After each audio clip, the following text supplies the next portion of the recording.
Welcome back, biyaheros! Ngayong episode na ito, dadalhin namin kayo sa lugar na pwedeng pasyalan sa bayan ng Santo Tomas. Ang Santo Tomas ay isa sa munisipalidad sa probinsya ng Isabela.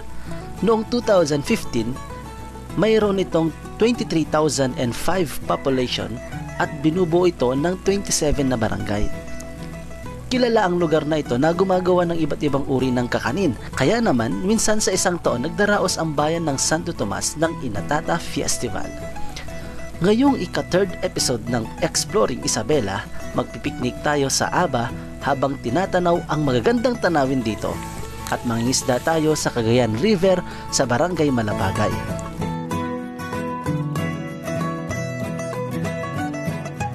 Pero bago tayo magsimula mga biheros, huwag niyong kalimutan i-click ang subscribe at hit the like button para updated kayo sa ating mga videos.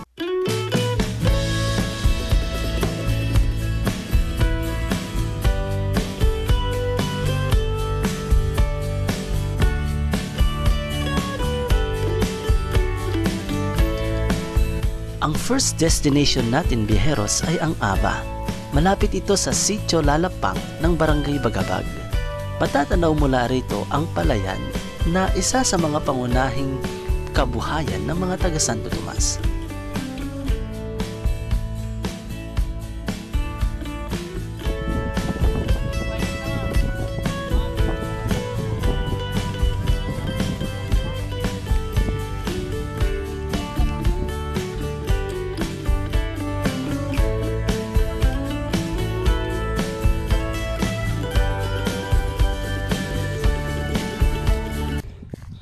So ayun mga biyeros, andito kami ngayon sa Aba.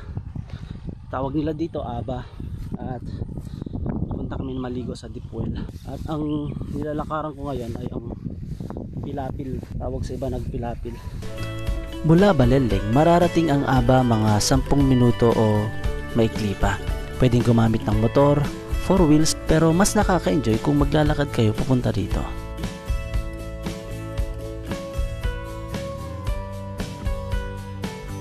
Pwede din kayong magdala ng pagkain para magpiknik sa palibot ng palayan. Marami ding bukas na deep well na maaring paliguan na libre at walang bayad.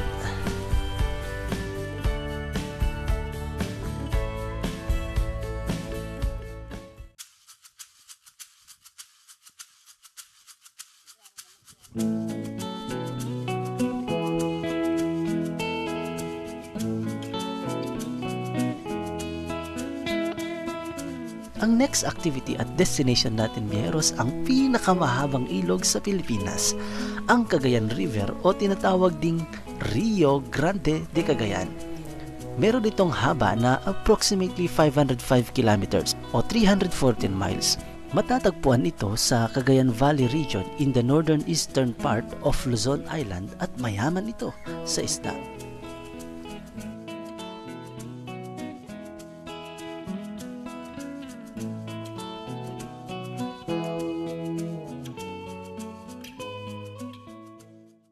So ngayon magse-set up tayo ng isang puno.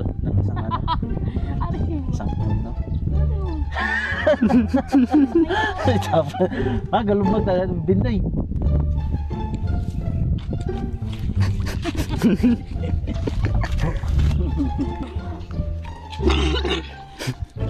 Ayos lang yan kapatid. Wala akong ginawa. Kanina ba kami dito? Sa kabila. Malagayang. Sa gilid-gilid nito. Sige. Tara. Yung may butas-butas na lupa. Yun. Okay. Ang galing na ang taga-taga.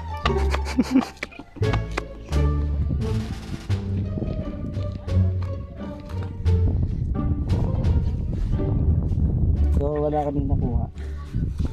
Kasi yung pain na kinukuha nila sinisisit pa pala sa loob. Hindi ako sumisit dito kasi Lalim. hindi ko kabisado yung lalim dito. Tingnan natin yung sinasabi kong kinukuha nila pampain. Wala kami nakuha kasi sinisisid eh. Ito yung ginagawa nila ng pampain, no? Ayan. Ito yung mga biyaros yan, no? Ayan, no? Parang uod. Mukhang uuwi kami ng luhaan ngayon.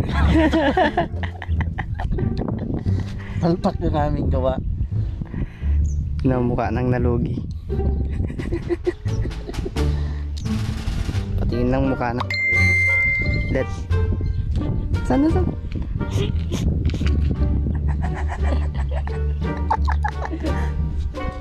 What's up mga biyeros? So ayun, sinubukan namin mamingwit dito sa gilid ng Cagayan River. Dito sa may Malapagay. Kaso wala kaming nakuha dahil pangit yung ginawa naming pamingwit. At saka wala kaming pangpain. Ang ginawa naming pangpain na feeds na may arena, hindi gumana. Ang bilis niyang matunaw sa tubig. Kaya yun, wala kaming nakuha ni isa.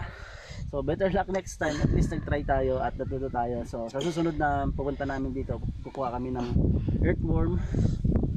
Dadalhin namin at yun yung magiging pain namin. At hahabaan na namin yung PC namin, yung tali ng fish hook para makakuha, pupunta mismo dun sa gitna. So yung mga biyers, thank you sa panonood. Sa uulitin sa susunod na episode, sana makakuha na kami. And thank you for watching.